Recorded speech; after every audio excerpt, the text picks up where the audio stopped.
അപ്പോൾ ഇന്ന് തൊട്ട് ഞങ്ങൾ ഹലമോളുടെ ബർത്ത്ഡേ പർച്ചേസിന് ഇറങ്ങിയ സംഭവം എന്താ ഇത്ര നേരത്തെ നിങ്ങൾ വിചാരിക്കുന്നുണ്ടാവും.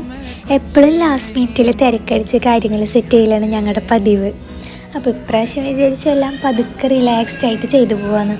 ലാവൻഡർ തീമായിരുന്നു ഞങ്ങൾ വിജയിച്ചിരുന്നത്. പിന്നെ ദേ ആ താഴെ വീണ നെറ്റ് എനിക്ക് ഇഷ്ടമായിട്ടുണ്ടായിരുന്നു. ഒരു സിമ്പിൾ ഫ്രോക്ക് തയ്ക്കാന്നുള്ള പ്ലാനിലൊക്കെയാണ് പോയത്. പക്ഷെ എടുത്തു വന്നപ്പോൾ ലാവൻഡർ കളറും ആയിരുന്നില്ല, വലിയ സിമ്പിളും അല്ല. ഇനി സ്റ്റിച്ച് ചെയ്ത് കിട്ടുമ്പോൾ ലാസ്റ്റ് ഔട്ട്പുട്ട് എങ്ങനെ ഉണ്ടാവും നോക്കാം. അപ്പോൾ ഇനി കളറ് മാറിയോണ്ട് തീമും പ്ലാനും ഒക്കെ മാറ്റണം. ഭയങ്കര ബർത്ത്ഡേ സെലിബ്രേഷൻ ഒന്നുമില്ല, എന്നാലും നമ്മുടെ രീതിക്ക് ചെറിയൊരു ഇതിൽ ചെയ്യാമെന്ന് വിചാരിക്കണേ. അവിടെ അത്യാവശ്യം നല്ല മെറ്റീരിയൽസ് ഉണ്ടായിരുന്നു. ഞാനൊരു ബനാറസിയുടെ വേറെ മെറ്റീരിയൽ എടുത്തു. പിന്നെ ഞങ്ങൾ വൈമാളിൽ പോയി. അൽബോ ആണെങ്കിൽ തീരെ കയ്യിലിരിക്കാൻ സമ്മതിക്കണില്ല. ഇപ്പോൾ അവൾക്ക് ഒറ്റയ്ക്ക് അങ്ങോട്ട് എക്സ്പ്ലോർ ചെയ്യണം. അങ്ങനെ കുറച്ച് നേരം വൈമാളിൽ സ്പെൻഡ് ചെയ്തു. ഒരു അവിൽ മിൽക്കൊക്കെ കുടിച്ച് ഞങ്ങളിങ്ങോട്ട് പോന്നു. അപ്പോൾ ബർത്ത്ഡേ ഷോപ്പിങ്ങിൻ്റെ കൂടുതൽ അപ്ഡേറ്റ്സ് വേണമെങ്കിൽ നിങ്ങൾ കമൻറ്റ് ചെയ്യണേ.